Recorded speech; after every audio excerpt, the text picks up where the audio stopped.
One of the cool things about Automobilista 2 is, of course, the GT3s that were released, but hidden in this mod, and it's been around for a long time. In Automobilista 1, I'm sure it was there. They have these historic mid-1970s cars, 73, 74, 75, including this McLaren M23. And if you select, I mean, you've got the beautiful Brabham. Okay, they're not running the Martini for obvious reasons. You even got some liveries. You can just take the blank one, which actually ran blank, I remember, probably 73, 74. Then you have this sort of a generic shaped car. There were quite a few Formula One cars in that time. I'm trying to think, the ISO Marlboro it was Frank Williams' first team, looked something like this. It was red. Let's see if they've got a red version. Yeah, probably sort of an early March, the March cars, Formula One cars. And then of course you have this, which looks a bit like the Hill Lolas. And of course the JPS. They don't have the JPS icons, but this was actually the Gunston version that raced in South Africa. And you got obviously the McLaren. Jody drove, I think he drove the Yardley version. There it is, but it's got McLaren, hasn't got Yardley. Anyway, it might appear in game. So obviously we'll take it to Kyalami. Now the interesting thing is the cars of that era ran 2-3 seasons. You know, they had a B version, etc., etc. And at Kyalami during those years, the Brabham BT44, which is this one here, Carlos Pache and Reutemann, I think Reutemann won a race there. They did 16s. So let's say low 16s is the goal. So I did some testing, and the AI were a bit too fast at 100. So they were doing like low 15s. So I want to bring it to realistic, because that's important for me, especially when you're going to these kind of historic sims. So let's just see where we've got here. Opponent settings. I've got them on 100. We're going to put them on 98. And we'll leave the aggression because they seem fine. Same class, that's all good. So let's do a 10-minute race, otherwise it gets too hectic. One day I'd like to do a full Grand Prix with these. That would be quite amazing. So we chose this iconic car. Okay, JPS is missing, and it's understandable because of the whole tobacco thing. But in truth, JPS did launch those cars, and great drivers, Jackie X, Ronnie Peterson in those cars. Beautiful piece of kit for the time. Although by the mid-70s it had dated. It wasn't the potent force, it was in 71 and 72. This was an evolution of a car that Colin Chapman designed. But beautiful, stunning, big rear tires. So we got onto the grid. Ben Suter, whoever he is, qualified on pole. No real names, which is a shame really, because you do want to be racing with Fittipaldi, Pache, Reutemann, Peterson, X, all those lovely guys. So I was 12th, and we were ready on the grid. Lights out. Let's see what this is all about. No traction control, foot traction.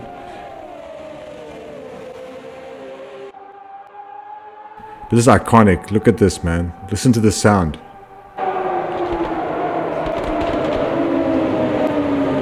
Pretty hectic in car. Got it a bit. Tires still cold. Really struggling to keep it on the rails. But you know, the AI also believable because they have to back off because it's a traffic jam. Up the hill. Listen to the glorious sound. So believable start, very immersive, and I'm in there. I think I made a position or two, might have banged a few wheels. Two cars look like UAOP shadows of old. Really handful to drive early on, not much grip. The AI seemed to have a bit of the edge going through. This guy got it on the curb, which was pretty interesting. Some nice camera angles, not many, but this is a nice one. Coming into West Bank, what was Leeuwkop. On the left is a prison behind there. And yeah, look at this shot. I mean, you know, they're the Brabhams, 4 of them leading. I guess that year that they dominated, they would have won if there had been 4 of them. There'd be 1, 2, 3, 4. Anyway, they up at the front, we're chasing. Nice, good sort of immersive speed sense and all that kind of stuff. With of course, the iconic shots of Kyalami. And again, now let's get into the driving of this thing. Very difficult, took me a long time. I tried the Brabham, didn't work for me. I tried a lot of things, softening it, hardening it. The setup's just guys, please, just some setups. We just need some half decent setups, at least fast, medium, slow, or whatever. But those setups were very difficult for me to sort out.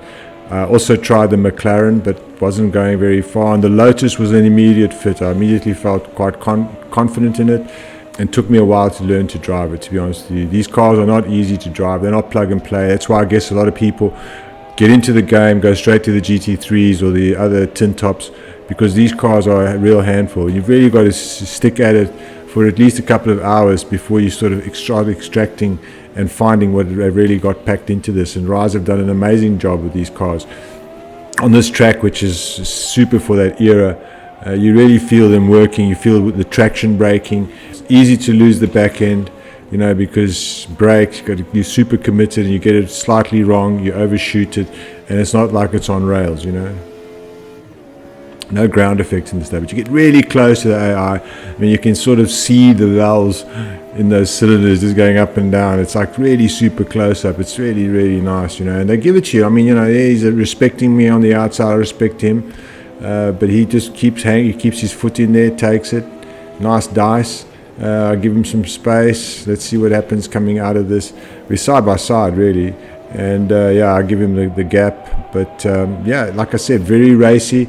You've got to really focus. There's certain areas where they're faster, but not much, and you can still stay in touch. Like coming out of here, I feel I got more speed than them, but then they just crank it up, and it's very difficult. Maybe I'm running too much wing. I don't know. I think I was on 1.6, so trying to catch a slipstream here, not easy. I don't know why. I just didn't have the top speed. Going heavy on the brakes. Let's see what happens again. Trying to just keep it turning. You really feel you can give it the gas, and then suddenly there's another level of traction. If you're doing 16s, you're getting a good experience, but when you go beyond that, you find that you can actually power slide this thing. And this is what this 72 was famous for, was the power slides that guys like Ronnie Peterson would induce with this car. And atmospherically, they've just captured Kyalami of this time. I went to all these Grand Prix. My grandfather used to take me to all the races at Kyalami with his mates. We used to hang out there, and he's their children, and that's how we grew up, watching motorsport just outside of Crowthorne Corner. And I remember these cars. I saw them in the pits. I touched them. I sat on them, probably posed for photos with them. Really, it's in those days you had that kind of access. And of course, seeing this track like this, which much later on I became very familiar with as a photographer, because as a kid we used to come to Kyalami with my grandfather. We used to sit right there, where that sign is. That's exactly where we used to sit, and it was it was quite amazing that you're seeing this here now. And I'm actually driving the pixelated versions of real cars that just was part of my youth. There, see a guy made a mistake. That was pretty awesome. AI again, very believable in that way, under pressure. Now I'd like to say that the car suddenly came to me 2-3 laps into the tires. I suddenly found a lot more traction. I could really fling the car in, started feeling the power slides, and I started getting the better of the AI. I really felt the car really going good.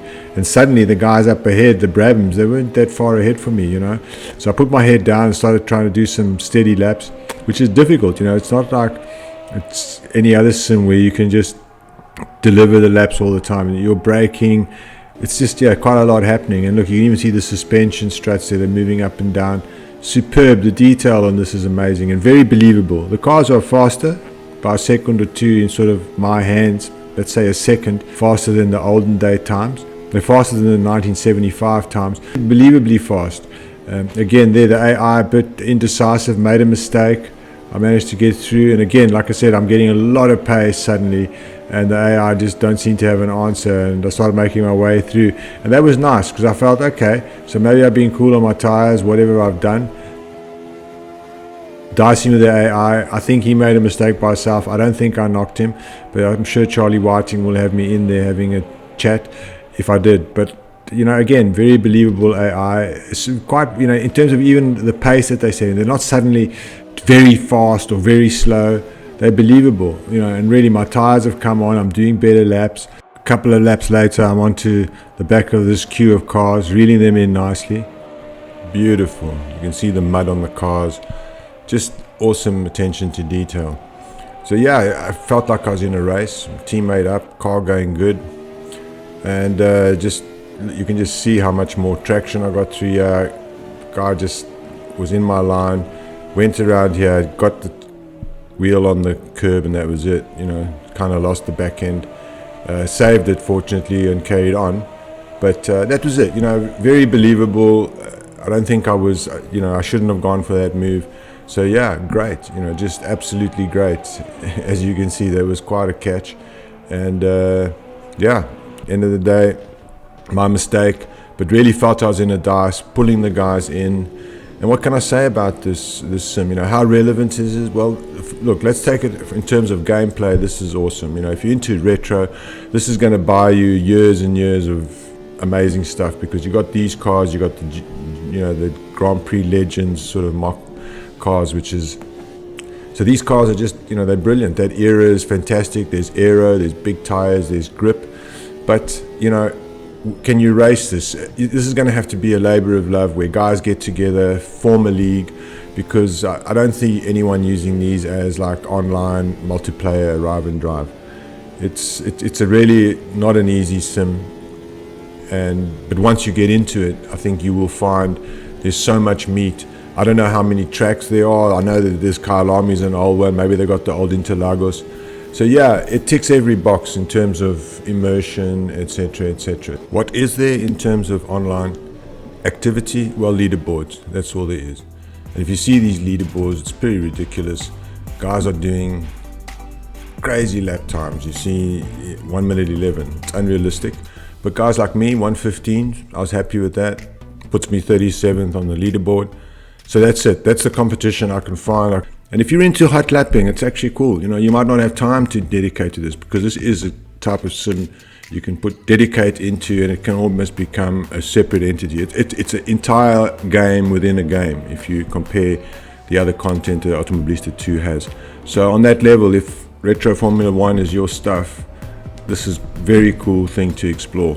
And I will be doing more tracks because I did enjoy it. It was hard work, but super, super enjoyable in the end. And I think the more time you commit to it, the better and better you will be, and you'll master this. In terms of relevance, I know there's a lot of leagues that do retro racing. This will be their go-to game, I would imagine, because it ticks many, many boxes in terms of online play, etc. But you're not going to find lobbies that would seriously run these. I can't believe that, because I said they're very, very difficult to drive. Yeah, I imagine private leagues, league racing could really have some great fun for that period. For me, it was totally immersive, lots of deja vu. In terms of simming, forget about super, super realism and all that. The reality factor, you kind of feel it, especially when you're driving and you start finding the limit of these cars. But if you do, I think it's something that you can really work on, and on that level. But in terms of greater simming, I think it's too niche to be extremely popular, to be honest. I hope you enjoyed this. Catch you next time.